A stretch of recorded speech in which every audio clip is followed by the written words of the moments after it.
What up, Laker Nation? It's your boy Dtlf back with another video, man. Got a very special guest here for you guys today, man, all the way down from Laker Nation. You guys know him from Spaces, man, the Space Man. Sean Davis, how you doing today, bro? I'm doing good, man. Thanks for having me on. Really appreciate it. Hey, man, appreciate you for being on.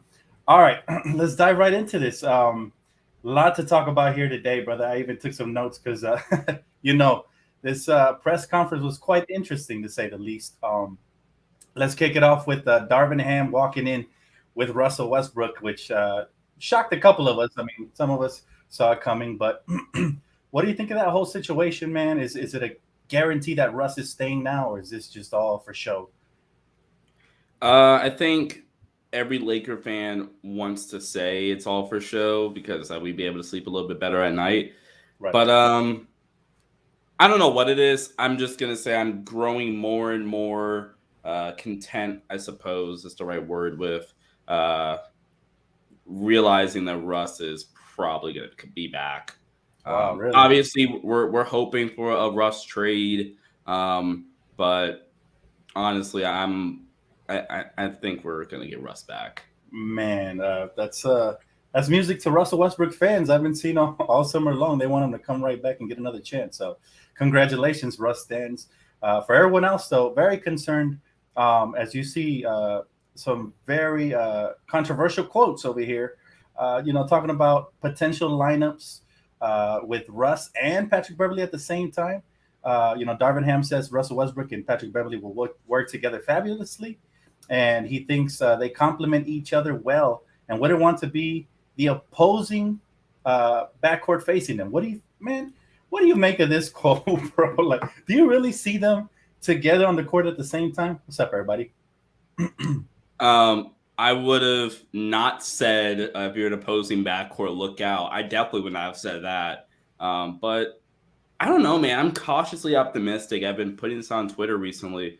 Right. I think Darvin could get it to work, or at least like Darvin can make it not bad. Rather, let me not say he can make it work. He can make it not bad with Russ and Patrick Beverley, and at least offensively, I do think they complement each other well, especially offensively. And then Really? defensively, even Patrick Beverley really allows Darvin to hide Russ a little bit more defensively. Like if we're playing the Warriors, which we do play them on opening night, you have Pat Beverley just pester Steph Curry, and then throw Russ on Clay. Because if Clay tries to post up Russ, you know what? I'm living with that matchup.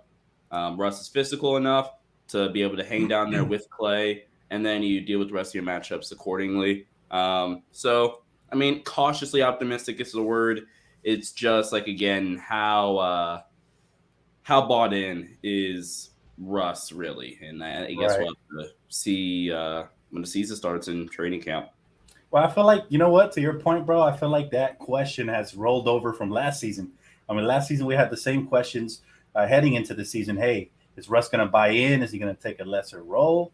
And how is he going to work and be implemented into Frank Vogel's schemes? Now, completely new coach. But my thing about this whole situation is the biggest acquisition so far this summer. It's not Patrick Beverley, right? It's Darvin Ham, in my opinion. And so I am excited about that, and I want to see. Hey, listen, if Darvin Ham can make this work, man, Coach of the Year.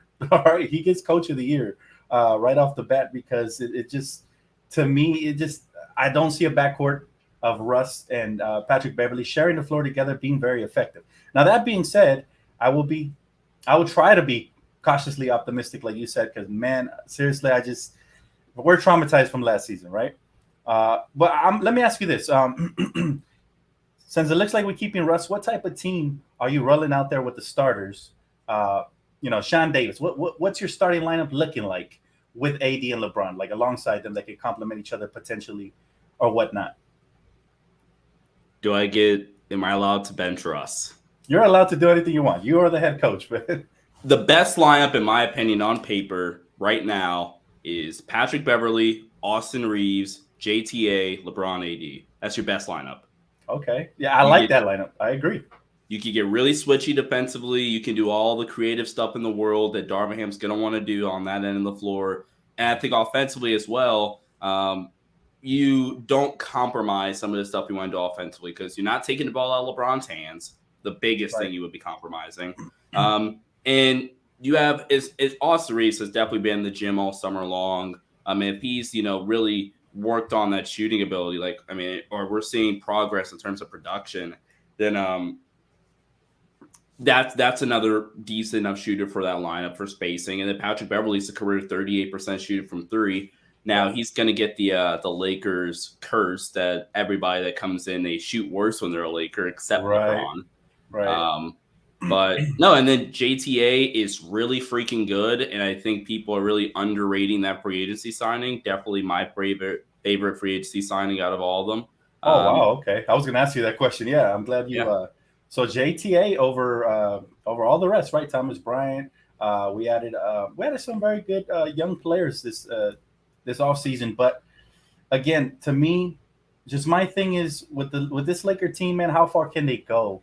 Right. I do feel like the reason the Patrick Beverley trade didn't make sense to me, we're extremely stacked at the guard, right? Like our depth is oversaturated, in my opinion.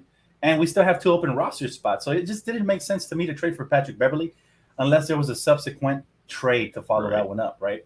So my thing is, if this is the final roster, which I still don't believe, I don't know, man. I still see some sort of trade in the works somewhere. Maybe it's not the Russell Westbrook one we wanted, but maybe we land somebody like Cam Reddish, who's been talked about before. How far can this team go, in your opinion, bro? 13 players in and plus the two-way contracts. What do you see from this roster so far? Right, and actually, now that you think about it, they have to fill that 14th spot with somebody. Right. You have to. Right. See, that's why I think the trade didn't make sense to me unless you do another trade and get another wing player, right? That's why I'm still not sold on this whole. It could be that we, roll it into the training camp with Russell Westbrook. I still feel like there's gotta be some other trade or acquisition, maybe a free agent. We're not talking unless they're really high on Cole Swider and they want to convert his contract, right? Well, that's another question I had here prepared for you, man. Out of everybody from Summer League, who impressed you the most, and who do you actually see potentially nabbing one of those actual contracts, like turning into a regular contract, man? Out of the Summer League guys, probably Jay Huff, but it sucks that he's not going to get any playing time because we just don't have a spot for him. That's true. Jay was great. It sucks I didn't get to see him in person, but Jay was great. Cole obviously was insane. My only problem with sorry, go ahead. Go ahead, bro. Go ahead. No, I was just gonna say my only problem with Cole is that right now, at least, I do think he could work on it. But right now, if he doesn't shoot well, he doesn't really impact the game. And granted, he was playing at Syracuse. That's they're really gimmicky defensively, so I don't blame him for not being a good defender yet. I think he has some upside there, but not a playmaker. Not a great rebounder. Defender. Not a good rebounder, not a good defender. He definitely has to work on other aspects of his game, in my opinion. I agree with you, man. This is one of my biggest critiques of his game in the Summer League. He was getting cooked by, Summer League guys, and there's nothing wrong with that. These guys are hungry and all that. They're looking for roster spots. But, man, that next level, he's getting blown by like that by guys that aren't at the next level yet. Imagine what it could look like potentially at the next level. So hopefully he works on that. His lateral movement needs to improve as well. I agree. And like you said, Syracuse guys, man, a little iffy on the defensive end. But look, he provides shooting, which I love. I think situational lineups, if you really need some floor spacing, he might be thrown out there. Now, he's currently on a 2-way contract, but does he, does he have enough in it? Does he have what it takes to be converted into a regular contract like Austin Reeves last season? I guess training camp or preseason will tell us a lot about that. Yeah. I'm going to let you guys get involved with the questions, but I'm going to answer all you guys' questions in the chat right now, or a lot of you guys' questions. But I just want to get a couple of things more off, man, right here from my guy, Sean, man. Again, appreciate him for joining us today. Now we're going to go a little bit into the past, Sean. I want to pick your brain a little bit because you're very intelligent. What do you think was the biggest mistake the Lakers have made since the 2020 championship, 2 years ago, man? Retrace the steps. Tell me, what do you think in your mind Rob Pelinka in the front office has dropped the ball in because we haven't been the same? Oh, man, how much time you got? Give me one thing, man. Give me one or two things you think. The biggest thing is, overcorrection. That's the biggest problem. You can sell me on making changes post the title team because you had like a month and a half, it felt like, to really get ready for that next season. And you had some older guys on that team, and you look at all the guys that were replaced, they were older guys. So you can sell me on that. But there's no way you should have so heavily recorrected, or you didn't even correct anything. You made it worse. There's no way you should have messed up that team that lost to Phoenix. Right. You're absolutely right. If it ain't broke, don't fix it, right? I say it all the time, man. That team was 20-5 before the injuries happened. They were beat. I will ride this to my deathbed. We were beating Phoenix if AD is not get hurt. And they were beating Denver because they didn't have Jamal Murray, and MPJ does not scare me. And then, you know what? Guess what? We're playing a hobbled Clippers team in the conference finals, and I will take my chances. So, absolutely. I agree, man. Hey, good points. Listen, that year, the Suns made it to the finals, in my opinion. I should have said opinion, bro, by accident because they played a couple of injured teams along the way. And sometimes it takes that, it takes the right timing. I mean, no excuses at the end of the day. The injuries are part of the game. But yeah, man, I still wish we could have gave that team another shot the following year. And my thing is, we went from a defensive-minded team, and then we lost Jason Kidd, right? A lot of the offensive schemes and everything from the Lionel Hollins. We had great coaches on the sideline as well. We lost all of them, and you could see a big difference, right? I think this is a lot of the reason why Frank Vogel got fired, a couple of seasons after. But you're right, man. Oh, man, it hurts me so much that we lost that series to Phoenix, man, and their fans still believe that they were the better team. So, it's one of those things. All right, if you guys have any questions for me or Sean, go ahead and fire them up right now, man. I'm going to go ahead and read them, as soon as they come through. Favorite basketball movie of all time, Sean? What you got? Favorite basketball movie of all time? I'll keep it classic. I'll go with the original Space Jam. Great answer. Can't go wrong there. Yeah, you can't go wrong. I'm trying to think. if there's anything else I could say. Yeah. No, I think I'll go with that one. Keep it safe. Space Jam, that's a safe pick for sure. I'd probably go the same. I mean, I was a kid when it came out. It really just broadened up my love for basketball. So I agree with you there. My boy Money Marcel says, "Do we fire Rob Pelinka?" Not because of this offseason. Not because of this offseason. No, I agree with you. But in my opinion, I think he's already on strike too, man. Mistakes he's made in the past. I think, giving all that up for Russell Westbrook was tough. I think, a lot of GMs probably would have did that just because we were starving for star power at the time. But we gave up a lot, man. That first round pick, we gave up serviceable role players. And that one hurts. And then what was my strike one? I already forgot it. Just like you said, the overcorrections, man. Not bringing back guys like Caruso, just getting rid of so many key role players. And not re-signing some of these assistant coaches, man. To me, he's on strike 3 right now. So I do think this season, if we have a repeat season of last year, he'll definitely be on the hot seat. I agree. Would you agree with that? I just want to say one thing. The Caruso thing, I don't blame Rob. I blame the management organization. I blame Jeannie and Fair enough. Yeah, fair enough. I just bring it up because everybody brings it up all the time. I like to move past these things. But all right. My boy RZ says, I believe the Lakers now are more in pursuit of the Jazz deal because they are confident on TB ability. Per reports, he and Reeves have been standouts. Yes, Thomas Bryant and Austin Reeves, man. We're hearing great things about him coming out of practice so far. Who do you think makes the biggest impact? I mean, you already said who your favorite Laker was, right? But who do you think will make the biggest impact from these new acquisitions? From the new acquisitions, I think it's JTA or one of the bigs, whichever one of the bigs win that training camp battle. From the reports, it seems like it's going to be Thomas Bryant. So right. Probably one of those two guys. JTA, the wing ability that he has. One, I wish I could have done this film breakdown, but it had to get canceled. One of JTA's just I guess superpowers, and if you put him in a ball screen with LeBron and have him short roll, his passing ability out of being the roller is legitimately elite and something he picked up from Golden State. Right. So him, and then Thomas Bryant, if he's healthy, which I feel like is the cadence for a lot of these guys on this roster. But if he's healthy, man, he's a guy that can stretch the floor from out of the five and really help. I think he could do some creative things with Thomas Bryant offensively. You're right. Hey, that Thomas Bryant acquisition is my favorite as well, man. It's crazy. We think alike. I'm literally not even trying to toot your horn here, man. But literally, Thomas Bryant is my favorite new acquisition from the Lakers, just because he plays with so much passion, right? Every single play, he's hustling out there, and he's somebody you don't really need to call plays for him. He's going to get his off of just making the dirty plays, the second chance points, rebounds, maybe a couple of weak side blocks here and there. But JTA is also one of my favorite acquisitions, not just because of what he does on the court, but because the veteran leadership. Obviously, he's 28. He's coming from a championship team, and he brings a lot of experience to practice as well, and working with young guys like Austin Reeves. So I look forward to see if he can rub off, as well as Patrick Beverley, obviously, on guys like Austin Reeves, man. So, great choice right there. All right, my guy Jay, sports enthusiast, says the biggest mistake was signing THC over homegrown Alex Caruso. He said, who was a fan favorite and was the main reason Lakers won Game 6 in the finals bubble. Look, I get it, man. We all miss Alex Caruso. He was a great defender, great role player. Let's not forget that the Lakers gave him, his main opportunity in the NBA.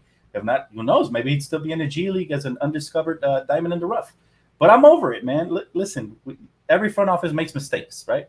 Every single front office. You can go down all 30 teams and point out mistakes they've made along the way. But here's what drives me crazy, Sean. And maybe you disagree with me. But some fans act like Alex Caruso was Scottie Pippen, or like the second coming. Like he really was a superstar. The way they talk about him, role players, as good as they are, there's been some great ones in the league. I mean, KCP was great for us as well. Especially in that bubble, he looked like Rip Hamilton, right? He was out here just sniping. But these guys are expendable, right? They're replaceable. What do you think about that, man? To an extent, I agree with you. Right. Okay. Not to the extent where you just say, okay, we'll go find another one of you. Like it's nothing. That's why I start to disagree, because I think that's been the Lakers' thought process over the past 4 seasons. Like, okay, look at all the great teams in the NBA right now. You look at Boston, you look at Boston. I can't believe I let off with them. But Phoenix, the Warriors, obviously, Miami. These teams, I think they're so good. I think they'll be able to hang around and be able to withstand the test of time. Not really Phoenix, because they're more of a new great team. But like those teams actually they value the role players. So there isn't like okay, you know what? Let me go. I'll just replace you and trade you for nothing, or let you walk. We'll go find another one of you. Like Golden State, they've kept that same core. And one of the reasons why they've been so special for so long is they really do value strength in numbers, and they're going to develop from within and keep those role players around it. They have to let you go. They will. Like, yeah, they let Gary Payne II and Otto Porter Jr. walk, but that's because they had Moses Moody and Jonathan Kuminga coming up in the ranks. Right. Like Miami, who just turn out role players like it's nobody's business. Phoenix, they're still like Jay Crowder's been there for a few years now. They've kept their core around. So all in all, I get what you're saying, and I do agree that Laker fans are overreacting a little bit about Alex Caruso, but I do, to an extent, I agree. I think we start just trading them for anything, letting them walk for petty cash is when I'm like, that's a little too much. I agree. All right, Joseph, he said, do you guys still think the Lakers are going to trade Russell Westbrook? No.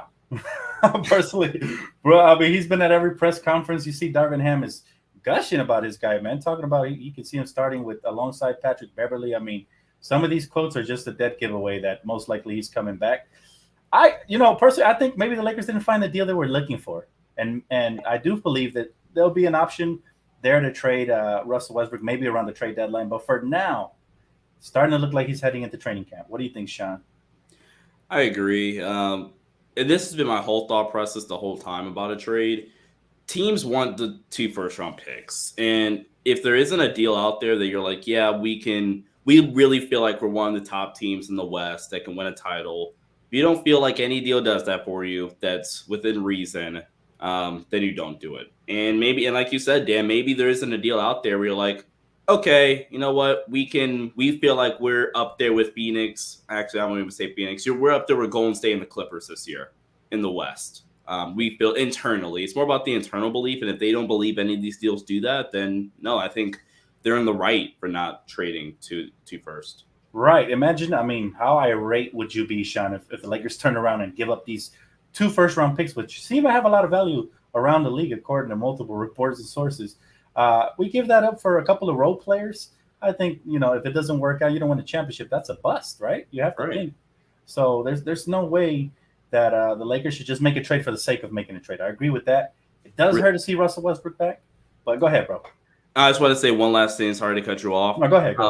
I personally don't buy the whole these are like 2 of the most valuable picks in the NBA right now. Because if that was the case, no way in hell the most we could get is Mike Conley and Bojan Bogdanovic. Good luck telling me on that. Right. That's crazy, man. That Laker tax is real, bro. Other teams are, like you said, getting away with murder. And here the Lakers, they want to gut us like a fish. It's unfortunate if the rumors are true, right? But a lot of this stuff is just smoke and mirrors, man. The real trades usually come out of left field, like the Cleveland Cavaliers, Donovan Mitchell one.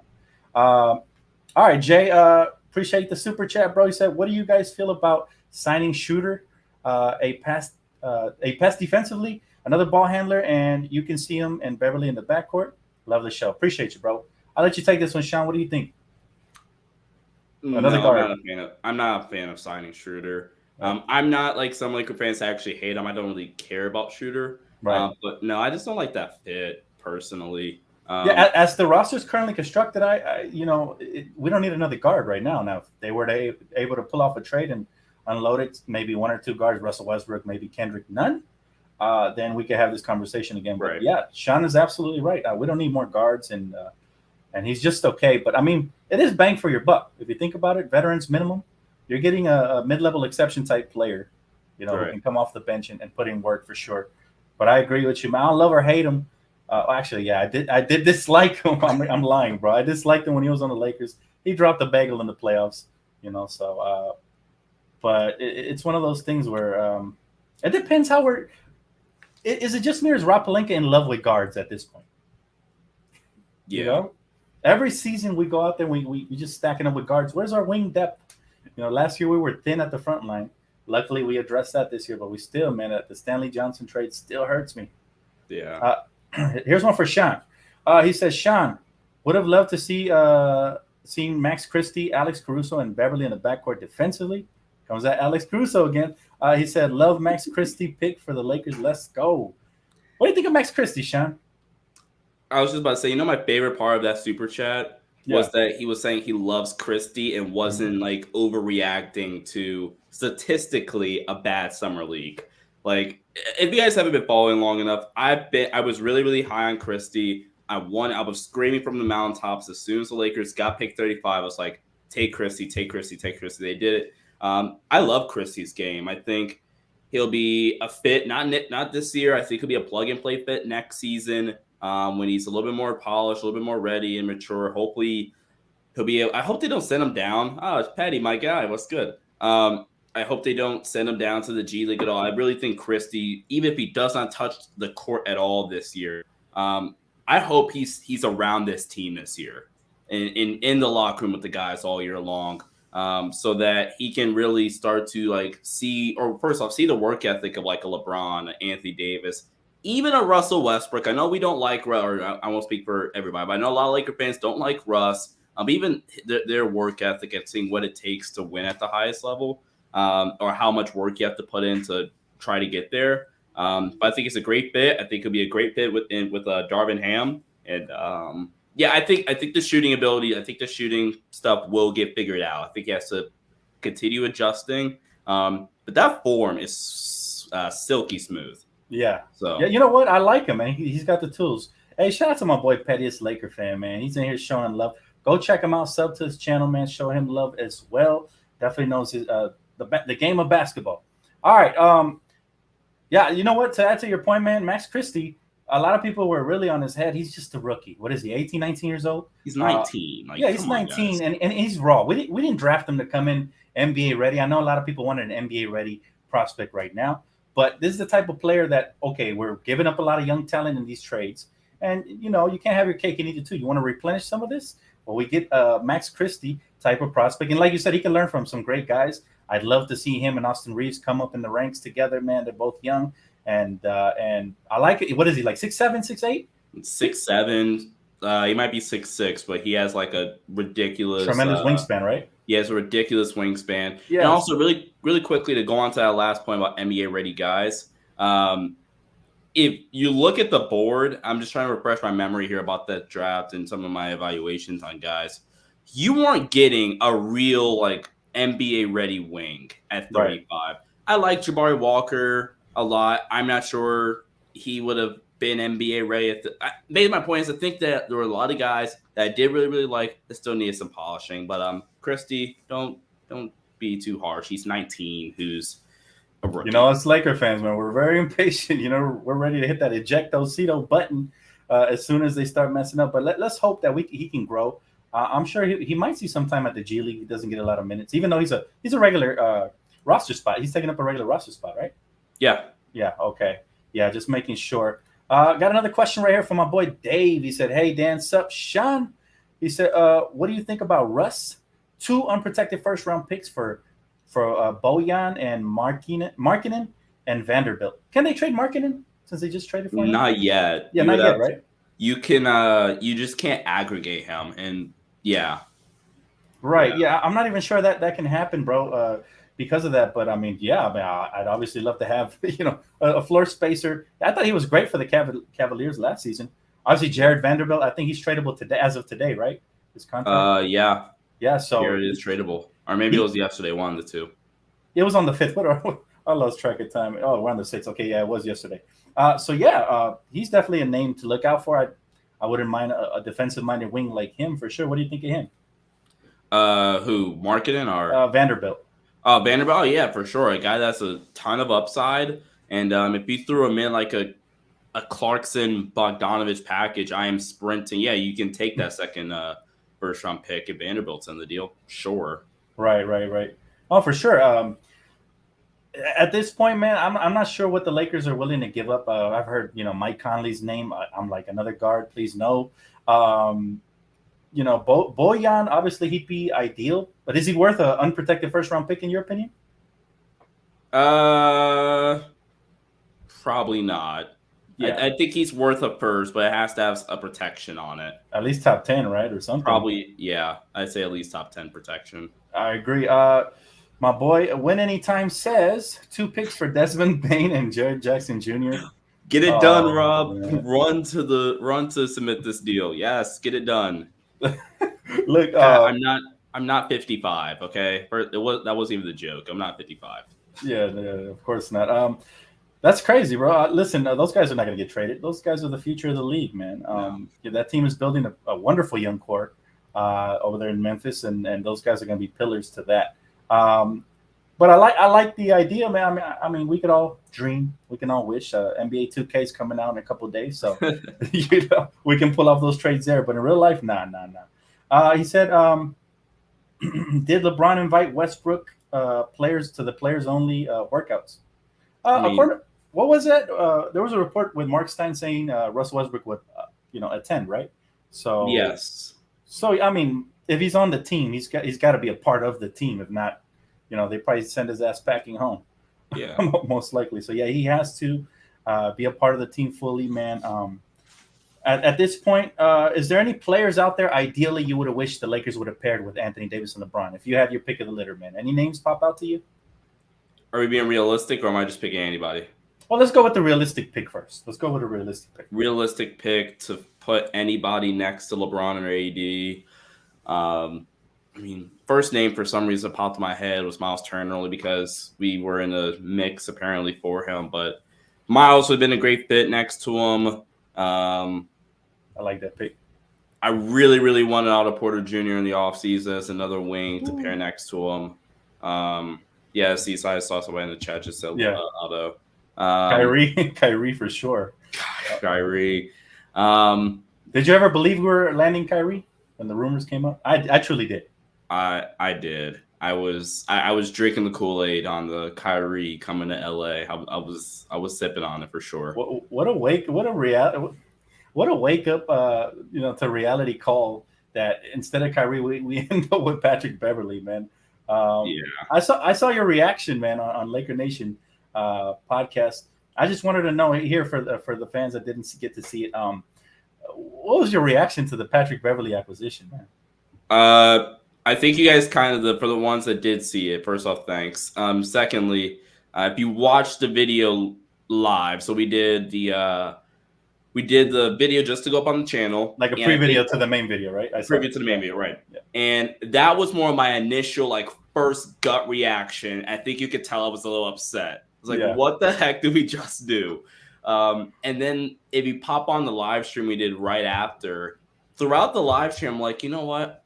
Okay, I can understand it. And then it progressively turned into, okay, cool, I'm good with the trade now. As long as they make another move, which my guy Dan just said, first off, they have to make another move because you have 13 players on the roster and you have to have at least 14 players on your main roster. Right. Sean was torn. LOL. Yeah, I was literally, Tony. I've seen that. I was upset. I was upset at first, but no, and thinking back on it now, I'm bought in. I love Patrick Beverley as a fit with Darvin Ham. I think he's gonna be a great fit next to LeBron and Anthony Davis. I think he can hide some of the inefficiencies, deficiencies rather, of Russell Westbrook. Right. And then he seems like he wants to be a Laker, and listen to some of his interviews and listen to some of the stuff he's posted and stuff like that. I'm pumped. It seems like he's going to become a fan favorite here, man. I mean, he already comparing apples to oranges. He said it's night and day when I'm paraphrasing here, but he said it's night and day, being a Laker compared to a Clipper. So, if he buys in like that, Laker Nation is going to love him, especially if he plays hard and he's effective. And we got one for Sean here by my main man right here, Daniel Hernandez says, Sean, do you think Russ gets traded to the Jazz? Reports from the Jazz reporter yesterday is being discussed right now. What do you think? I hope so, but maybe it's Darvin, just listening to him talk. But I'm just yeah. I'll say it this way. I hope we get it done, but if it doesn't, I'm not getting my hopes up at this point. And a follow-up question to that, Russ trade before or during the season? If I had to bet my house on it right now, I'd say during the season if it doesn't work out. If it works out by some miracle, then you sit on that contract and let it expire, right, Sean? What do you think? Yeah, I'm definitely more of a, fan of. I think if a trade's going to happen, I think it'd be more likely to happen before the season starts. But I mean, it definitely could happen mid-season. I think the asking price would be a little bit less since theoretically you would have already paid for half of his contract this year. So a team would only be paying for $20 million or so instead of the 47 or so that the Lakers are paying right now. So I think it's more likely that trade happens before the season, though. Right. Okay. We got my man Brandon Alder from the WKB podcast says, this is a proposal, Sean. It says, we'll give y'all Shamet and Crowder. These are Suns fans, by the way. So, that explains the trade. He said, we'll give y'all Shamet and Crowder for Russ and a pick. What you think? What's up, Brandon? How you doing, man? Let me take this one. No. Is that pick unprotected? If it's top 20 protected, yeah, sure. Why not? Other than that, I'm not the biggest Crowder fan. He's a solid wing defender. He can, knock down threes, but I feel like he fits the Phoenix Suns schemes better than than what it would be worth giving up. Shamet kind of fell off a little bit. What'd you think, Sean? I only have one question. It's why in the world do you want Russ? That is a good question. And why are you willing to break up your roster? Because that's what you'd be doing. We're trying to get rid of Shamet. Still, he's a rotation player. And then you're trading another rotation player. I don't understand that one. And then Russ and Chris Paul, that's almost similar to Patrick Beverley and Russ, man. Okay, my boy Purple and Gold says, yo, just tuned in. You got Sean on your show? Yes, he has graced us with his presence. He said, you really plugged in now, my boy. Proud of you, man. I always hated Patrick Beverley, but he'll bring that grit to the team. That seems to be the general consensus. Diehard Laker fans, we're the type that we can despise a player. I mean, we didn't like Matt Barnes before he came here. Obviously, Meta World Peace. Players like that, Dwight Howard, the list goes on and on, Rondo. But if they come here, they put in the work, man, we're going to embrace them. They become one of our own, right? I don't even remember the Rajon Rondo Celtic days anymore at this point. Yeah, that's funny you mentioned that. Whenever I think of Rondo in the bubble. That's the first version. He turned back the clock, bro. He was phenomenal. He turned back the clock, and I was just gonna add on to that point about the real Laker fan stuff. Like, was I the biggest Russell Westbrook fan before he was a Laker? No, I was not. But as soon as he put on that purple and gold, I was rooting for Russ. And right. I've gone on rants. I'm not gonna go on rant here because I don't want to take over your show. Go ahead, bro. Go ahead, man. I want to say that. Wait, and I'm gonna pose this question to the chat. What's the difference between hating on a player and properly criticizing a player? There's a big difference. I'm gonna go ahead and give you my answer to that. Hating on a player means whatever he does, no matter what, you're always looking at it from the negative side, right? Being critical to a player is calling him out. I call out even the players that I love. If they do bad, we got to call them out. I even have called out LeBron. I've gotten tons of hate from LeBron fans for it, but hey, got to keep everybody honest. But bingo. You're calling him out from a place of fandom and that you want to see him succeed or do better from wherever the point you're criticizing him from. Like, it's not like if LeBron the next night proved you wrong or like did whatever you said that he was doing wrong, you're like, and he did it right the next night. It's not like you're gonna be saying, "Oh, boo, LeBron, you did it right." No, you'd be like, you're gonna be rooting with him. You're gonna be running laps with him, celebrating. Where if you're a hater, you're like, "Oh, he was supposed to do that." Yada yada yada. No, and my point to that is like people that call me. I'm sure you've gotten called a Russ hater in the past as well. No, we are real Laker fans. We are not Russ haters. Like all the Russ stands out there saying, "Oh, Russ is going to show you next year, and we're going to be celebrating when he does well."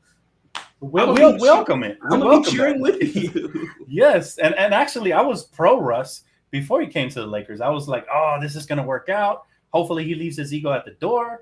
And that didn't happen, obviously. But I was pro Russ. Everybody here is my witness. Been on the stream with me for a while.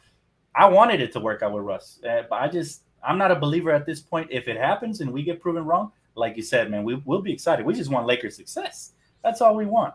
Speaking of Brandon said it perfectly in the chat too. He said, "I think hate goes outside of basketball." Exactly.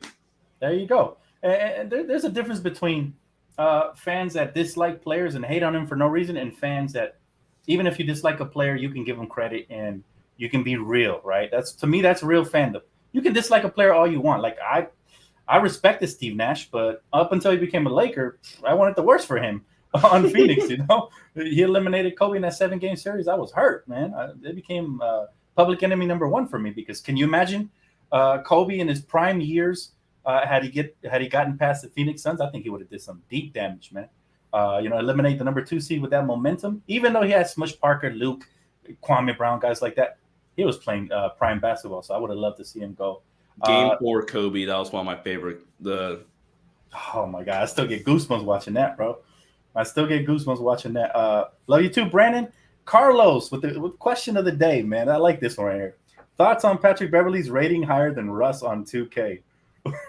Yo, that was mad disrespectful, bro. But you know what? He kind of earned it last season, to be honest with you, because Patrick Beverley at least played hard, and 2K, they're prisoners of the moment. So what do you think of this, Sean? I don't put too much stock into right. The ratings are going to fluctuate throughout the year, anyways, right? I have my own ratings actually for my power ranking series. So if you want, check that out. It is not like appreciate you, bro. And it's not like their 2K is watching hours of film, analyzing stuff. Like I wouldn't put any stock in that personally. Right. It's all for fun, and they change those ratings throughout the course of the year. Yeah. I always find it funny. Kevin Durant replied to 2K talking about he wanted to be a 99. I think the players put more stock into it than the fans at this point. Yeah. Why didn't they introduce Beverley's jersey? That was weird, wasn't it? Yeah, like we had I was waiting for it on TV, right? It usually comes out on Spectrum. And they had the top 10 LA Galaxy moments from like 10, 20 years ago. I was like, come on, Spectrum, what's going on? Yeah. And then they didn't even stream it on their website, right? I was sitting here like a crackhead just refreshing my my page, bro, just wanting it to see it live. I mean, it would have been entertaining, but hey, at least we always get the quotes on Twitter, right? At least. I will also say this for anybody, like, because I've been diving into like a working theory, like, hey, and this was me, like, in my, like, hey, we're going to trade Russ days still. I'm still optimistic. I'm hopeful it can get done. But reason why they didn't, And I still think it applies. The reason why we haven't got a formal sit down Darvin Ham, Pat Bev in the same room, like open to the public, is because I don't think they're done. Because also, like Alan was saying, they would have had his jersey, and they would have done the whole media thing where you have all the players there, and they all have the jersey, smiling, ready to go for next season. We haven't gotten that yet. So if you want any optimism that the Lakers aren't done, which again we kind of said they can't be because they need to fill the extra roster spot. There you go. Because absolutely, and it just didn't make sense to me, the Patrick Beverley trade. If this is how you're going to stand pat and just maybe acquire somebody from free agency, it just doesn't make sense, man. I mean, the one free agent a lot of Laker fans were looking at was Josh Jackson, right? After we traded Stanley Johnson. My boy right here, man, he wants the plug. Sean, hit him with the plug, bro. Sean_DABI on Twitter. There you go. Go follow my man Sean. He does an excellent job, not just on Laker Nation podcast, but he's also on Spaces all the time. My guy's religiously on there. I see him there day and night. I'm like, Sean, is that you, bro? You got some sort of a bot running your account. Right. Yeah. We got somebody coming from my head today. Gregory, what's up, bro? He said, Dan, you said you wanted Russ gone. Now you changed your tune. Really? I want Russ gone. That doesn't mean that. How is that, Greg? I haven't said I wanted Russ to stay or I'm excited about it at all. But hey, man, if that's how you translate it, I guess it is what it is. No, I still want Russ gone. But if he's here, you guys know you guys know what I always say, man. If they're here, I'm rooting for them, no matter who it is. That Slice says, wouldn't it be harder to trade Russell Westbrook during the offseason since they won't have any leverage? Rob needs to be held accountable for not upgrading the team. I think it's been hard to trade Russell Westbrook because they smell the desperation coming off the Lakers' lips every time they pick up the phone, man. And what that is we had an atrocious season. Everybody, if you've been a longtime Laker fan, you know that last year was not acceptable. That's why, obviously, Frank Vogel got fired and all that stuff, all the different a lot of players didn't come back because you can't have that. It's not acceptable, right? Heads have to roll. But at the same time, I think a lot of I do believe in the Laker tax. You believe in that, Sean? You believe in the Lakers tax? I think it's a Lakers tax, and I think it's the Rob Pelinka tax and how he's not really well regarded around the NBA. And then honestly, people think that they can fleece Rob Pelinka and get him to overpay. So I think it's a mixture of both, personally. Yeah. It's one of those things where we just have to wait and see. Maybe Rob is still working something out, but I actually think it's a lot easier to trade him, like my man said right here, during the season, because as you get closer to that trade deadline, there's, a lot of – right now everybody's content. Well, most teams are content with their roster heading into training camp. Right. So nobody's trying to do trades anymore, except with the exception of like teams like the Lakers and a few teams. But around the trade deadline, a lot of underachievers out there. There's some buyers and some sellers in the market, right? Will the Lakers be sellers or buyers? Depends on the record, man. Depends on where we're at, right? But I think that contract looks a lot more lucrative around that time, right? Teams are willing to take it on just to let it expire in the offseason. And maybe then, right? Maybe then we can go ahead and do something for sure. All right. He said, should AD start at the 5 and Troy Brown or JTA at the 3? That's a new one. I haven't heard that one before. Go ahead, bro. Like I said earlier on, I think the best lineup you have is Pat Bev, Austin Reeves, JTA, LeBron, AD. That you won't. I'll just put it this way: you won't start AD at the 5, but in closing lineups, in the big games, and in the playoffs, the AD is definitely going to be the 5, and then you can roll out one of those lineups. For sure, yeah, I can see AD playing some 5, like you said, situational matchups and stuff like that, especially when he has it going offensively. You slide him down to the 5, and who's going to guard him there, man? But I did want to start start him at the 4, which I think is his natural position. With Thomas Bryant or Damian Jones at the 5, they can do the dirty work down low. And it also helps him stay a little bit more healthier, right? He plays that in between game. Thanks, Brian. Appreciate you, man. Thank you so much, brother. Are you guys worried that we are running out of trade partners? He said, what do you think of that, man? We running out of trade partners? Has Rob Pelinka burned his bridges? Let's run through and to go on with the second point he makes. I personally don't buy that rumor of the Lakers having 5 teams. Well, if you run through them, it's not really that surprising. I do buy it. San Antonio, I said San Antonio twice. Indiana, the Knicks, the Hornets, and the Jazz. Those are 5 teams. And if you run through them all, Charlotte's not an option, in my opinion, because of the Miles Bridges stuff, which still hasn't been sorted out yet. The Knicks were never an option unless it involved the Donovan Mitchell trade, which is now off the table. Right. The Spurs, I'm not sure I'm not sure Pop wants to trade with the Lakers and help the Lakers. And I mean, I don't think it's that bad to where they have to do that in Right. San Antonio. The Pacers are asking for too much, and then Utah. So like, I do believe that there are 5 teams the Lakers have had conversations with, but I think the more and more you look at those 5 teams, you start to take a couple of them off the table. True, and great breakdown right there, man. Look, again, I feel the Lakers won't make a trade for the sake of being a trade. If nothing moves the needle, then they're going to sit on that contract for sure. That's what it's starting to look like more and more. My boy says, will Russ be fighting for a starter spot? I think so. If Darvin Ham practices what he's preaching, facts over feelings, then I think Patrick Beverley is going to be right there. They might split the minutes at the point guard position. There might be nights when one starts or the other one. But again, a lot of this is going to depend on training camp, preseason, and how accurate the quote that Darvin Ham said at his press conference is going to be. Right? Is he really going to live up to it? What do you think, Sean? You agree? I agree that I think Darvin is going to pull the plug rather quickly if it doesn't go well. So yeah, I think he was kind of hinting at like, hey, Reeves and Kendrick Nunn, they're fighting for starting spots. Like, okay, Kendrick Nunn's a point guard. Austin Reeves is probably a 2. So how are they fighting for starter spots unless, yeah. So, I mean, I love it, actually, the open competition. And I think it puts some pressure on Russ and even Patrick Beverley to a certain extent. Like, hey, you guys have to work for this. Like, we know you've made your name throughout the NBA based off of your individual talent, but we're trying to win a championship. We're going to need you guys to lock into what I want as a coach. And, I mean, he's not going to say this, but he could pretty much be like, look, I have a 4-year contract that they just put me on. They're not firing me after this season, so you need to listen to me. Right, that's absolutely true. I mean, look, and from what we've heard, they've been on the same page. Darvin Ham reiterated that again today, talking about he's been a pleasure to work with. Again, I'm paraphrasing here. We didn't get to see the actual live stream, but from what we've read, it seems like a good marriage so far between Coach and Russ. So let's see how long it takes before stuff starts taking a turn. Hopefully not.